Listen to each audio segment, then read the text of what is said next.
demo kita di album pertama sebenarnya kita titipin sama almarhum Glenn Fredly.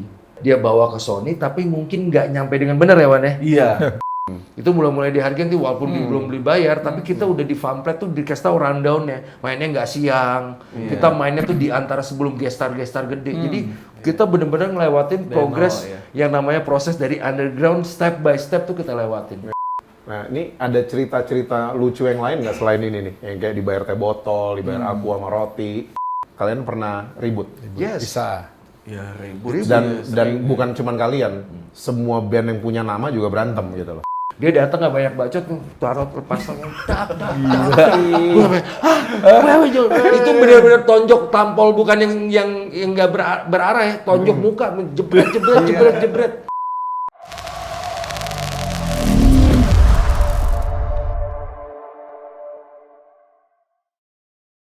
Kita kedatangan Saint Loco. Alright. Jadi Saint Loco itu ada 7 membernya, tapi yang datang 2 orang. Karena test camp kita cuma 2. 2 orang. Ada 3 orang. Satu lagi di sini.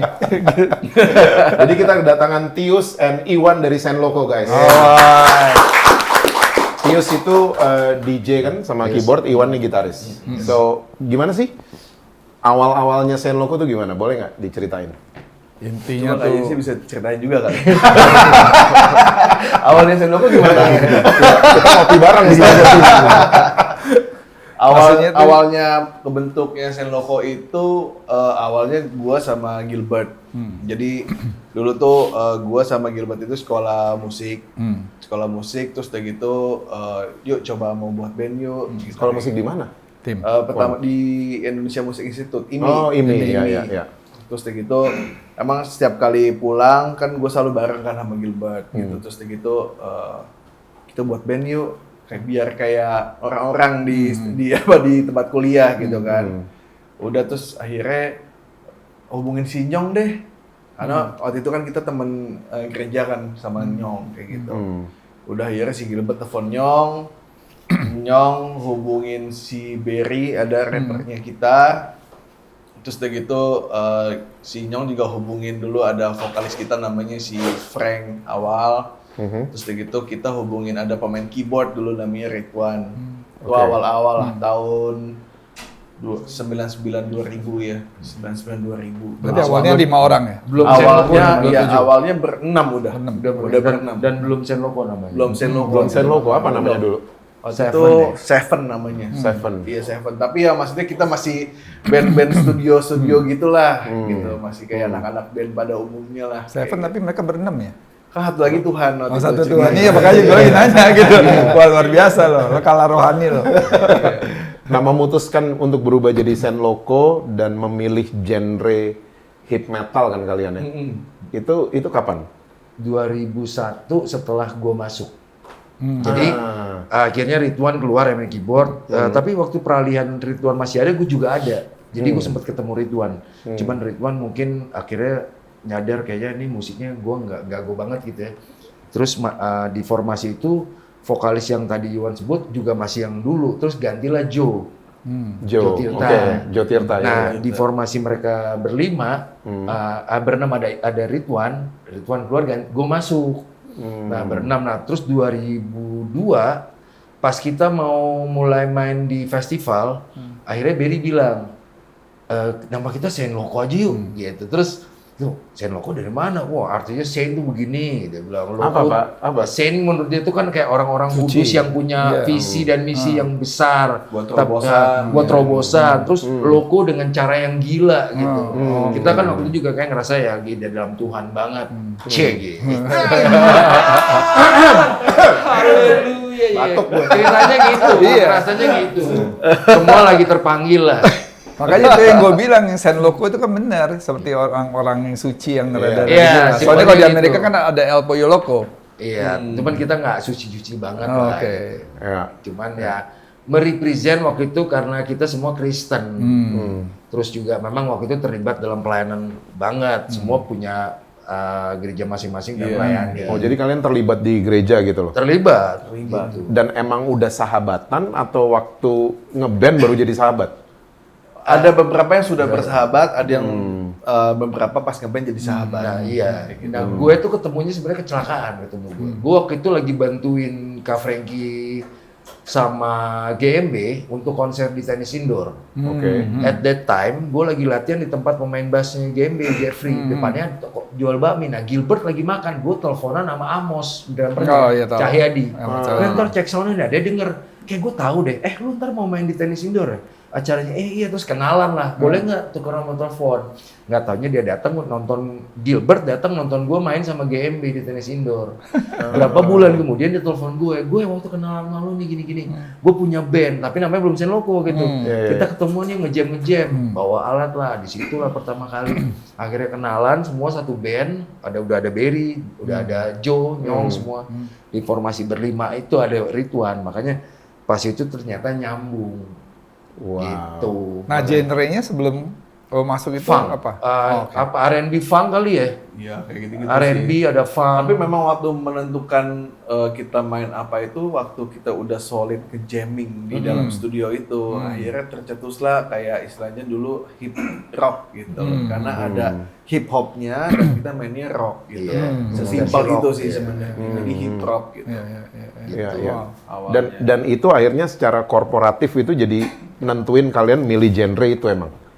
Hip rock gitu. Secara nggak sadar nih ke, nentuin ke new metal gitu. new jadi. metal. Soalnya nggak gampang kan, berenam gitu, ada 6 kepala gitu, nentuin satu genre itu kan nggak gampang. Betul, karena ya kita buatnya jamming ya. Jamming terus di era itu kan hip metal lagi new metal lagi naik gitu. Iya, betul. Sebenarnya kita nggak pengen ke situ karena kalau lihat dari materi album pertama justru album itulah yang paling original, tidak terinfluence dari band manapun. Bener-bener semua datang ke situ, gue punya pattern dong yang mana itu bener-bener pure as a Sen Loco. Bener-bener semua datang udah punya bayangan, gue mau main bassnya ntar dong, gue mau mainnya begini, udah keluarin apa yang lo bisa, kita jamming. Zaman itu masih ngerekam di live di studio. Bang rekam gitu. Ntar, serius. Belum digital. Belum, masih zaman udah digital Tambah 60 tapi ya, Bang. Iya. Iya benar, udah digital tapi dulu cuma stereo track. Belum ya, kita kan latihan di studio latihan, bukan studio recording. Kalau studio recording bisa multi track. Kalau dulu kan terbatas. Jadi kita main yang rapi ya, bener bikin ini. Zaman dulu belum ngerti banyak hal gitu. Oke, nah band tuh kan biasanya kan abis jamming, terus udah ketemu genre, terus biasanya demo. Ya, bikin Rekaman demo. demo. Nah, demo ini kalian bawa kemana waktu itu? Nah, itu ada cerita lucu tuh. Nah, coba. Demo kita di album pertama sebenarnya kita titipin sama almarhum Glenn Fredly sama manajernya Billy. Oke. Nah, cuman Billy dia yang gede. Billy gede, Iya. Billy iparnya Glenn. Iya. Dia bawa ke Sony tapi mungkin nggak nyampe dengan benar ya Wan ya? Iya. Nggak nyampe dengan benar. Terus tiba-tiba ada satu sahabat kita yang pasti kenal lah, Patrick Effendi. Nah, Patrick itu datanglah ke Sony. Kalian tahu nggak ada band Sen Loco katanya pernah ngasih demo, dicari lah tuh demonya. Didengar sama satu ENR-nya. Masih ada Payan, nama ENR-nya itu namanya Mas Yudis. Oke. Dia dengar, wah ini band gila ini katanya gini. Namanya apa? Dia cari tahu. Dipertemukanlah kita akhirnya. Kita Sony nyari- Music. Iya, Sony Music. Kita cari-cari kalian di setahun sebenarnya. Cuman Billy itu nggak menjadi jembatan yang maksimal lah. Gitu mungkin karena waktu itu kesibukan sama Glenn kan juga di hype banget. Gitu ya. Udah akhirnya terhubung lah dengan Sony Music, ketemu lah gitu. Gak lama prosesnya minta berapa kali doang ya Wan ya, bikin demo. Habis itu tiba-tiba kita mau ketemu, kita saat itu juga nggak tahu. Tunggu. Tadi kan mereka dengerin demo. Jadi ER-nya waktu ketemu kalian ER-nya disuruh bikin demo lagi. Disuruh bikin demo, masih disuruh bikin demo. Oke. Gitu, terus kita nyerahin itu kayak sempat nyerahin 2 atau 3 kali, aja kita ketemuan, kita pikir masih mau hearing session, nggak tahu disodorin kontrak. Wow. Jadi dia nggak suruh rubah genre kalian. Nggak gitu. ada. Sama, wah enak juga ya. Puji Tuhan. Emang demo yang pertama kenapa? Yang si Billy bawa itu kan harus suruh bikin lagi. Gimana ya? Oh, suruh buat lagi maksudnya untuk penambahan materi lagu. lagi. Jadi penambahan materi lagi. yang itu udah masuk. Ayo lu ada lagu lagi gak? Buat lagi. Kita mau bikin album. Kurang lebih dia Iya, udah iya. grade 6 sampai 7 nih. Oh, mereka udah tahu benang merahnya. Akhirnya mereka suka dan kita akhirnya sign. Iya, langsung kontrak 6 album. 6 album. Iya, Wow, with Sony Music. Sony Music. Wow, Itu nggak that's amazing. pernah terfikirkan secara visi sih. Iya, Serius. iya. Nggak pernah maksudnya kayak akhirnya jadi main musik beneran. Iya. Dapat label yang besar satu Besar itu saat itu ya. dengan semua ornamen dan treatment as a anak band di dalam sebuah major label tuh nggak pernah terfikirkan. Itu sih luar biasa. Tahun berapa? 2000? 2002, itu 2003. 2003 ya. 2003 ya. Jadi kita 2002 ke 2003 itu mengalami perjalanan ke festival-festival, mulai dari registrasi band, daftar, bayar, bawa alat sendiri, terus mulai banyak dikenal dari skena, mulai main satu step di atas registrasi namanya band featuring.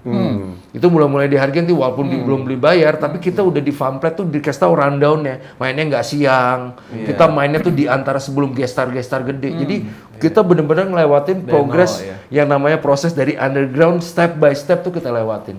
Main dibayar pakai teh botol lewat, dikasih iya bener. Main yang di rundown bilang nanti main 8:30 baru main 1:30 malam. Sempet ngerasain. Dulu tahu ini gak Jas? Bibis Cafe. Iya, Menteng. Ya itu Bibis Cafe itu di zamannya kita itu di tahun era 2000-an awal itu adalah tempat di mana anak-anak indie tuh ngumpul. Iya. All genre. Kalau boleh dibilang Senloko tuh sama Seringai udah jadi home band-nya lah. home band-nya. Seringai. Jadi, Seringai, band jadi Seringai. di era itu dalam satu minggu Senloko tuh bisa main 3-4 kali di situ. Iya. Wow. Ya tapi ya mainnya gitu, dibayarnya Dibayar cuman pakai teh botol, cuman teh botol. apa? Kadang teh botol lebih bagus, biasanya cuman aqua gelas sama roti. Iya. Wow. Iya, terus misalnya mainnya jam 8, mainnya jam 1 pagi gitu. Wow. Itu kalian tuh Underground. Iya. Itu Kalian kalian dedikasi udah gitu ya? dikontrak sama Belum. Itu Oh, belum. belum. Itu Jadi sebelum sebelum 2003 perjalanan ya? ke Sony itu kita benar-benar underground dulu. Iya. Wow. Gitu. Karena pergerakan underground itulah nyampe ke telinganya Sony Music. Iya.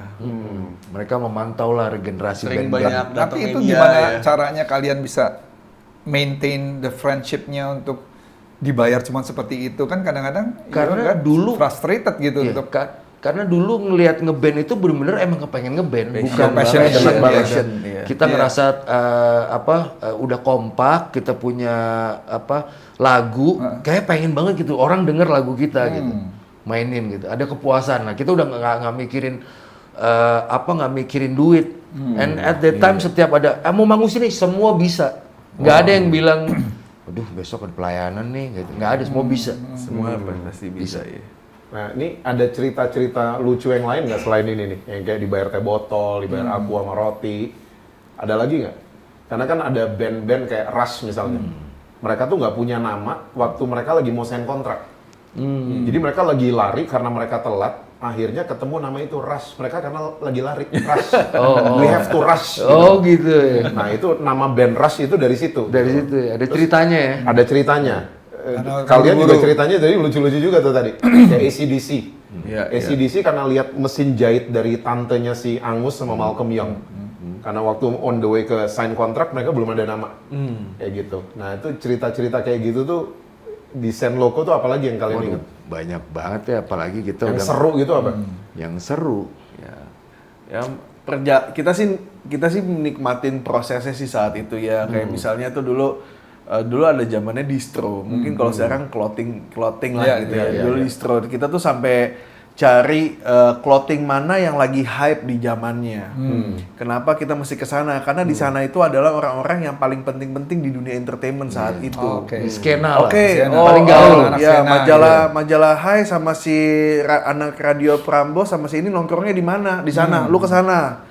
Lu besok ke sana ya. Lu besok ke sana. Sana nyebar. Nongkrong aja di situ. Nongkrong, ngobrol apa segala hahaha. Cerita-cerita, ya. Ketemu lagi, lu besok dapat nomor teleponnya, dapat lu follow up dia ya. Kita besok ke sini, kita Ini ke sini. siapa nih yang komando gitu tuh? Lu kesini, lu Ya dulu sama si David. David. Oh. David Iya, Kamzat. manajer. Iya, Kamjet. Iya. Dulu kita punya manajer namanya Kamjet. David. salah satu David itu adalah salah satu manajer Cina yang bergaul di selatan. Iya. Dia Dan makannya sama Jesse sering dibakti. Iya. Nasi goreng bakti. Sampai bakti terus tiap hari. Iya. Iya, itu Jadi ya David David tuh yang sama komando gitu. Iya, kayak gitu.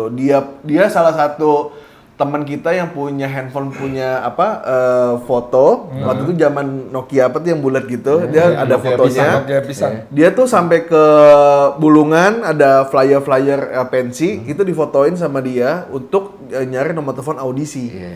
Habis itu teleponin, oke, besok misalnya Kresikar, nomor misalnya panitianya berapa harganya 60.000 audisi. Oke, kita masukin ya Bensen Loko. Jam berapa gitu nanti kan. datang nih audisi ke studio mana di Pondok Pinang. Iya. Antri itu. Antri Ada ada. ya kalau dulu ya. Jadi kita beda banget. Iya, jadi kita datang itu dulu masih ngasain yang gini. Kayak gini nih orang pada duduk gitu, anak-anak sekolah ngeliatin kita main. Udah kalian main 2 lagu ya. Terus kita main kayak konser di hadapan ribuan orang, headbang segala macam Dengan baju yang terbaik saat itu keren bener-bener audisi aja udah keren. Iya. Terus kayak apa ya, paling menyenangkan tuh waktu kayak apa, akhirnya ada flyer, pamflet gitu tulisan Chain Loco. Terus pertama kali album itu keluar di Distara, kita datang itu Distara, ya. sampai kayak Gimana tuh rasanya tuh? gue inget banget itu pertama kali pas kebetulan kita lagi di TA. Kita dulu tuh sering banget ke Taman Anggrek. Musik Di sana plus kan ada, ya? iya. Iya. Jadi datang lihat CD kita, album pertama itu Wah, gila tuh. itu Terus gitu bahagia banget. taruhnya di depan nih meskipun abjadnya S tetap di A. Iya. Biar lu berdasarkan abjad ya kan. Saya pindahin. Iya, mualah kita pindahin lah biar seenggaknya kan di depan gitu. Orang lihat, wih, Chain Loco Iya, gitu. kalau nggak kan. Chain Loco S ya. S di belakang. Terus juga sebelum kan kita lagi nunggu nih waktu itu masa produksi masih belum distribute ke toko-toko. Jadi kita iseng nanya gitu kayak, "Mas, ada albumnya Chain Loco nggak?" Terus masnya dengan media, "Wah, habis Mas, sold out." Padahal belum rilis. Tapi hal kayak gitu tuh kayak jadi kayak wow. Peres juga tuh kasir. Iya, makanya kayak at that moment tuh jadi kayak wah gila ini tuh something yang memorable banget gitu. Ini part of life-nya Chain Loco gitu. Oke, jadi itu kan moment of fun-nya kalian, Iya. and moment of truth-nya kalian. Iya. Gue juga pernah dengar dan baca kalian pernah ribut. Yes. Bisa. Ya ribut. Dan bukan cuman kalian, semua band yang punya nama juga berantem gitu loh. Iya. Which is for me is very normal. Ya, harus. Kayak keluarga soalnya kan. Steven Tyler sama Joe Perry aja pernah ribut sampai keluar kan. Joe Perry sampai keluar gitu loh. So, gimana? Boleh Maksudnya nggak mau ceritain? sharingnya yang bisa di-sharing aja. Ya. Buat pembelajaran buat audience untuk bisa mereka tahu Ya, gitu. semua itu Ribut Ego lah. si Joe sama si Berry. Joe sama Berry. Ya dulu kan, misalnya kayak gini, si Joe punya cewek, si Berry punya cewek, si Joe ikut-ikutan sama dari percintaannya si Berry, tiba-tiba ngomongin di belakang, terus akhirnya ketahuan sama Berry, tampol-tampolan kayak gitu. Tampol-tampolan? Tampol-tampolan. Itu kita mau main Sondrenalin tuh gue ingat. Di airport. Oh, iya? Dipisahin Lagi sama mau panitia. Sondrenalin ya? Kita udah jadi guest star lagi di situ. Iya. Wow. Wow. Iya, kita main Si Nyong closing yang- tuh gue biasanya ingat Nyong banget. yang sering ini pisahin. You are the wise man in the band. Ya. Kayak gitu. Terus banyak lah kayak Wah, gua. cerita ini kayak ceritanya band Poison gue inget. Iya ada ya. Ya, Ricky Rocket sama Richie Kotzen berantem karena dua-duanya Cewek. jatuh cinta sama cewek yang sama. Iya, kalau Ini ini bukan jatuh kalau cinta ini, sih. ini kepo yang satu. Yang satu Oh, ngomongin di belakang. Iya, Iya. ngomongin ke ceweknya si Berry lewat belakang gitu loh. Lu jangan ini soalnya si Berry gini. Diam-diam mungkin suka ya. Ya, mungkin ya. Habis itu si Berry kayak lu ngomong apa? Banyak Dateng bacot." nggak banyak bacot itu tonjok-tonjokan, ditonjokin bener-bener digebukin. Ini behind the stage tuh. No, di airport kita baru lagi Lagi kita mau jadi terbang. kru baru datang. Kita biasanya kita bareng datang, kru duluan sama panitia diurusin. Check in, kita yang ini di depan kalau nggak makan sarapan atau ngopi, biasanya kita nunggu lah di situ kan zaman dulu Terminal 1 kan ada tangga yang tinggi itu, yang setiap terminal. Nah kita lagi nunggu, dia datang nggak banyak bacot, taruh lepas tangan, tak. Gue sampai, itu benar-benar tonjok tampol bukan yang nggak berarah ya, tonjok muka, jebret. Itu sampai itu dan itu which is satu terminal itu rombongan Sondrenalin, banyak band. Jadi kayak satu pesawat aja itu isinya anak band semua. Jadi lu bayangin dia berantem diliatin orang banyak. Iya. Itu gila kan. Gila. Tapi malamnya masih manggung. Wah. Oh Profesional iya, banget. profesional harus gila. panggung. Dan mereka dua-duanya frontman kan? Frontman lagi. Gila. Gitu. Gue tahu banget Barry udah dongkolnya kayak gimana Terus itu. gimana itu bisa sampai ke panggung malamnya itu gimana? Pelukan. Yaudah. Setelah udah berantem pelukan. Ya emang kita konsepnya kalau udah berantem udah gitu. Lu luapin dah. Ya lu Sportif luapin juga ya. udah. Iya. Nggak kayak NPD zaman sekarang ya? Wah. Gak mau kalah itu. Iya, iya. Pasti. Tapi kita nggak pernah soal satu perempuan ya. Kita. Iya. Lo kan soalnya mulai nih. Yang berani soalnya ditayangkan soalnya. Kompor beleduk. Banyak lah intinya yang ribut ya. Habis itu ya sebenarnya faktor harus gua bilang ya Senloko pernah ada di era kegelapan lah. Ada narkoba yang menghidupi kita semua. Kita kembali ke era itu di mana akhirnya kita nggak sadar kita punya ego yang masing-masing yang sangat gila, punya saat itu punya ketenaran.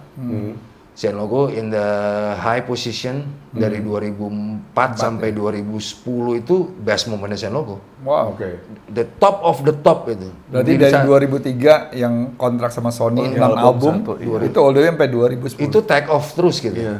Itu ngerasain punya uang banyak, sekolah jadi nggak ada artinya, lifestyle rock and roll tuh lebih kayak gue nih, gitu, gue nih. Dan apalagi di situ ada zat-zat yang sangat mempengaruhi cara berpikir dan berbicara. Akhirnya satu sama lain mulai ngerasa, wah nggak beres nih, ribut lah itu 2007 Nyong harus kecelakaan. Ya kan, Nyong harus kecelakaan. Pulang 2007 kecelakaan motor. Udah lama ya Nyong ya? Ya, Baru kemarin. kecelakaan motor. Terus gue gak nge-DJ, gue ngegantiin Nyong main drum. Karena basically sebenarnya gue kuliahnya drum di UPH kan. Gue main drum, main lah. Perjalanan waktu, sadar nggak sadar ternyata kita semakin nggak deket, makin renggang. Chemistry-nya. Makin renggang ternyata. Waktu itu berlima gitu kan, berlima. Karena frekuensi narkotikanya beda-beda. Beda-beda.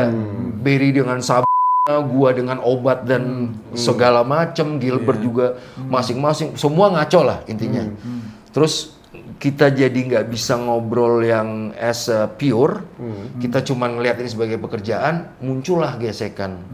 Dari gesekan itu satu sama lain keluar ego dong. Nah gua di 2000 puncaknya di 2010 karena gua gesrek banget, gua berat, gue berantem lah tuh sama anak-anak. Gue berantem, gue keluar. Oh, oke. 2010 gue keluar, Nyong balik lagi. Nah, tapi berantem sama 4 yang lain ya? gue berantem sama Sama sebelah lu juga dong? iya, semua. Tapi Iwan waktu itu dia in the between, nggak yang pure ribut. Peacemaker kan dia nih? Dia sebenarnya dia mediator. Dia ini kayak cocok. penengah Kubu A dan kubu B, gue di B, tengah-tengahnya iya, tuh. dia selalu di Masuk, tengah-tengah. masuk. Gitu. Kayak gue lah tipenya. Lo kan yang gini, lo yang fire-nya kan gitu. Gitu. Bikin ribut mulu.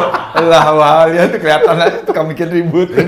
Udah ribut gede, gue cabut, gue memutuskan diri untuk ya udah gue cabut, gue ribut sama anak-anak, terus Barry minta maaf, gue segala macem, ya saat itu gue lagi under pressure, under narkoba, jadi udah nggak bisa nyaring hal omongan baik, jadi kayak tiba-tiba, wah segala macem chaos. Nyong balik lagi berlima, mereka berjalan lah tuh.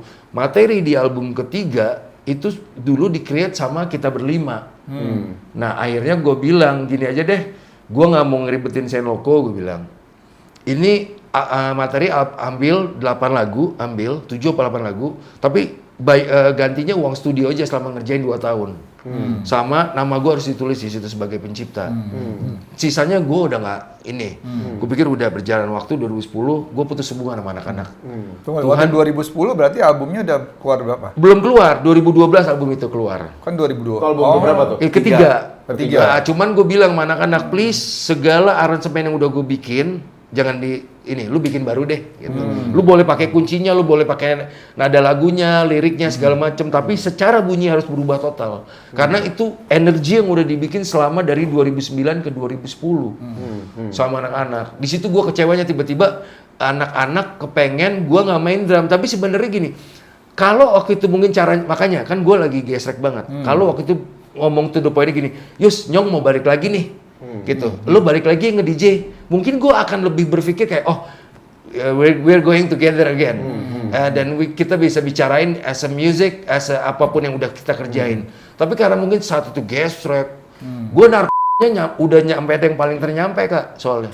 Orang-orang masih sekali makan obat itu 2 biji, 3 biji, gue sekali makan 10 soalnya. Gila. Jadi nggak heran kalau gue udah ngaconya, sengaco itu, Iwan aja sampai udah, wow. Dan itu nggak cuman stop sampai di 2010, gue stop narkoba itu 2019. Wow. Baru dong. Gue baru ketangkep yang kedua kali gue berhenti. Ketangkep untungnya. Gilbert ketangkep 2 kali. Gilbert ketangkep 2 kali sama. Terus kalian mesti lewatin rehab gitu-gitu nggak? Gue rehab. Lo dari 2010 itu kerjanya apa berarti? Masih main musik. Gue masih, gue hubungan nih ceritanya sama anak-anak. Nggak ketemu anak-anak hampir 6 tahun. 2016 Tuhan izinkan kita ketemu pertama kali di Lampung waktu gue lagi ngedramin si Elo. Gue jadi session playernya karena saat itu gue juga punya band. Akhirnya gue bikin band lagi lah sama Elo. Senoko terus berjalan nih. Ketemu kita nggak sengaja dan gue juga nggak sadar. Di Lampung itu acara Gudang Garam ketemu anak-anak Senoko. Lo tahu nggak? Tuhan izinin kita ketemu. Kita nggak ada tuh namanya setitik ngelihat kebencian yang kayak Cil, gue sebel banget nih ngeliatin. Gak ada, dan gue percaya itu Tuhan izinkan kita ketemu untuk rekonsiliasi. Padahal 6 tahun gak sama sekali berhubungan. Putus hubungan, gue kawin gak undang mereka. Dia kawin gue gak tahu. Gilbert segala macem, anak-anak pokoknya lost. Gue bener-bener, udah gue kalau bisa gue saking sebelnya mana gue udah gak mau punya urusan. Jadi 2016 waktu ketemu gimana terus ya? Itu damai banget sih jujur aja. Di Lampung itu? Iya di Lampung. Wah bener-bener pelukan yang kayak lu gak ketemu orang dan lu udah gak punya lagi rasa benci dari apa momen yang bener-bener kayak nusuk lu banget. Di situ kita bener-bener bisa lihat ini brotherhood nih. Lu udah gak lihat lagi what's happen gitu. Everybody makes mistake gitu. Cuman waktu lu bisa lihat ini they are my brothers gitu. Terus di momen itu siapa yang ngomong duluan? Yuk kita Iwan, gue inget gitu. Iwan yang ngajakin ketemuan, ya kan Wan di TTA ya Wan? Iya awalnya si Boy Gilbert kasih tahu si Tius mau ketemuan lagi, terus anak-anak udah oke lah, yaudah yuk ketemuan, udah akhirnya kita ketemuan lagi. Iya ketemuan. Terus lo baliknya lagi 2016? 2016, tapi gue waktu itu masih additional. Tapi masih benar kan? Masih, tapi on off gitu. Semua juga masih Semua masih Iya.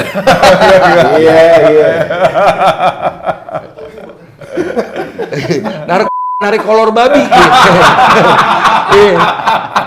Narik kolor babi ya, bukan babe lagi. Rajanya babi dia. Di mana ada babi ada Nyong. Gitu. Ya kan?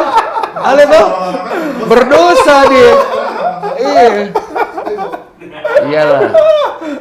Gitu. Terus waktu balik lagi jamming lagi, canggung nggak? Kagak. Itu balik lagi rasa kayak 2003. Chemistry-nya langsung nyambung. Kayak nyambung. Nah, nggak cuman berhenti di situ. Jalan di situ, Nyong segala macem main nih. Gue bantu nih. Terus ada satu momen anak-anak dikasih kesempatan bikin materi lagunya Iwake yang judulnya Bebas di remake. Gue bantuin di situ masih kalau lihat di Spotify atau ya, di iTunes itu masih ada featuring Iwake and DJ Tius. Gue belum resmi. Nah, kita tipikal yang gini. Kalau Kenyong sempat keluar, balik lagi tuh nggak ada kayak perlu koar-koar preskon yuk, Nyong ini begini masuk, gua keluar masuk lagi harus ada announcement gitu. Kita kayak ketika kita nyaman dengan sendirinya gini loh, lu nggak usah kita lu jadi member lagi nggak usah kayak gitu. Kayak gue bilang tadi, lu tahu ini brother. Nah satu di antara kita which is Joe itu keberatan. Gua balik lagi karena di saat itu abis beres lagu Sinakal kita ketemu satu produser namanya Petra Sihombing, anaknya Kak Franky, sama Mono bekas basisnya Alexa. Gue baru main padel sama dia tuh. Nah kita ketemu mereka itu maksudnya kita mau refresh nih secara musik, secara mereka waktu itu ngewakilin anak-anak generasi yang saat itu lagi hype di 2018. Joe nggak terima gue. Jadi gini, waktu itu ada sempat momen dia kusut juga sama rumah tangganya, sama kehidupan perekonomiannya, yang dibawa-bawa ke Senloko. Jadi ketika kita ngumpul, dia nggak mau ngumpul. Dia maunya lu bikinin musiknya, nanti lu kirimin gue nih, musik udah jadi, gue yang bikin deh. Nah, kita maunya kolektif. Kita juga perlu ada involve di nada, di lirik, di segala macam harus maunya kita sama-sama duduk karena ada produser. Nah, dia keberatan lah di situ. Nah, itulah yang menteri. Nah, saat gara-gara dia sering nggak datang, produser dia bilang, "Oke, gue kalau gitu, Yus, lu di dua lagu ini ngisi backing ya, ngisi ada part yang lu harus isi vokal." Disitulah dia keberatan. Lu kan bukan vokalis, kenapa lu ngambil ranah gue, katanya gini. Loh, ini bukan gue yang mau, gue bilang. Apalagi lu kan bukan member. Wah. Situ. Cetas. Iya, tas. Si Joe yang ngomong. Pas Joe ngomong gitu, Peacemaker ngomong apa? Ya, lu lagi. Aduh. Enggak, tapi gimana itu bisa nyelesain masalah itu tuh? Ya, Atau waktu itu- Joe-nya keluar atau Akhirnya sekarang si Joe kan udah bukan member kita lagi. Dia akhirnya keluar lah. Setelah Tahir tuh kita cekcok di mana di Pasar Santa lah. Gue ingat banget single tuh di itu food ya. court di atas.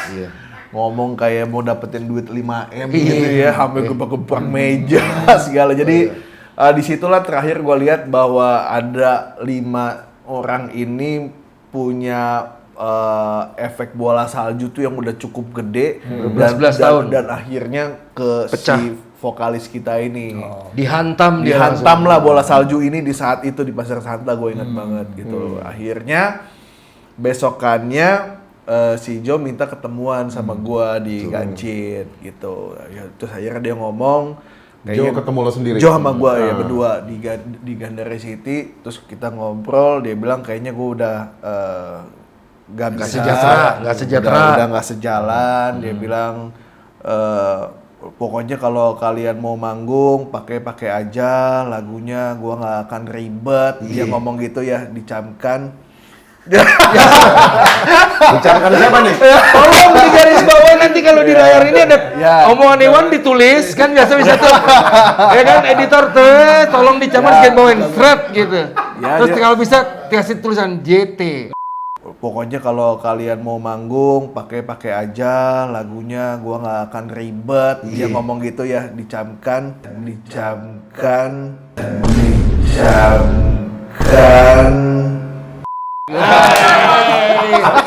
Iya. Ya Lu pokoknya udah- gitulah. Terus gue bilang ya udah ya, tapi lu nggak kenapa-napa ya bro, kata. Enggak gue emang ya ini. Gue bilang ya kalau emang udah nggak sejalan ya udah, gue bilang kayak gitu. Udah, terus singkat cerita ya udah Wan ya, salam buat anak-anak. Iya nanti gue salamin ke anak-anak. Tapi yang tadi dia ngomong kan 2018 tuh yang si Joe masalah. Nah, yang di Santa ini tahun 2018. Iya. nggak lama dari Nggak lama, masalah itu iya, ya. nggak lama. Oke. Jadi Soalnya- dia resign gitu doang? Resign gitu doang. Tapi triggernya gara-gara kerja sama produser itu. Iya. Dia keberatan jadi nggak Dia nyaman. lagi mau buat lagu nakal itu. Nakal sama satu lagi ada satu Ya, dua lagi lagu nggak keluar ya. yang nggak Iya. dirilis. Jadi rilis. Gitu. Itu udah mulai ngemuncak tuh anak-anak gitu loh, karena mungkin bola saljunya udah terlalu besar gitu loh. Nah, setelah dia keluar 2018 gitu, kalian punya tim ini sampai sekarang ini masih yang sama. Sama. Sama akhirnya ada vokalis baru masuk. Ya di Nah, itu 2018 itu kita langsung ganti vokalis. Itu kan kayak keluarga ya. Gimana sih maintain komitmennya itu bisa sampai sekarang? Lumayan loh, udah 7 tahun ya berarti ya. Pas kalian ganti vokalis itu gimana tuh? Karena Joe Tirta itu kan bukan vokalis, screamer setahu gue. Iya. Iya dia vokalis juga sih Jos, bisa nyanyi juga. Yang Tapi bisa kebetulan teriak gitu. John-nya nggak nyampe aja. Kadang maksudnya kan guys. Kadang. Sampai batuk saya. Iya. Kadang. Jadi kita masih auto tune. Terusin. Ya setelah itu dia udah resign, gue langsung ngobrol ke grup. Saat itu juga langsung dapat vokalis baru namanya Dimas. Dimas. Iya, Dan Dimas ya. itu udah pernah gue hubungin sama Gilbert di 2006 waktu bikin album kedua, judul albumnya Vision for Transition. Di album kedua itu waktu itu Joe juga trouble banget. Dan kita saat itu kayak, wah gila nih kayaknya mesti apa kita ganti vokalis ya, telepon lah Dimas. Ceritanya kalau dia oke nih, maksudnya baru mau dibawa ke forum. Dia mau nggak jadi vokalis? Kok nih vokalis lo ada gini-gini. Wah nih ngaco nih gini. Terus kebetulan memang Tuhan belum izinin lah. Gue percaya belum izinin karena waktu itu dia juga punya band, masuk di label teman sekolah kita, baru bikin band dan merintis. Dia nggak enak kalau ninggal, padahal dia mau banget. Dia mau, dan kita ngerasa yang paling cocok adalah Dimas. Ternyata Tuhan jawab di 2018. Iya. Dimas jadi vokalis kita. Nah, Dimas itu kita taunya waktu di Bibis Cafe. Nah, ya itu makanya ada rentetannya. Zaman dulu itu. Jadi ceritanya udah panjang Udah juga. panjang banget, iya. kenal dia jadi bukan baru kemarin sore. Berarti Dimas itu sebelum dari 2003 dulu kan? Iya, Belum udah ketemu dapat- dia. Kita udah bareng-bareng, udah iya. berteman gitu. Udah sama berteman dia. di skena underground tuh udah ketemu dia, udah ngeliat dia, wah ini orang hebat ya, bagus. Maksudnya dia udah punya label sendiri, punya band sendiri. Iya, Iya. gitu. Kita udah coba Media, duduk sama-sama dari publishing sama publishing, lawyer ketemu lawyer.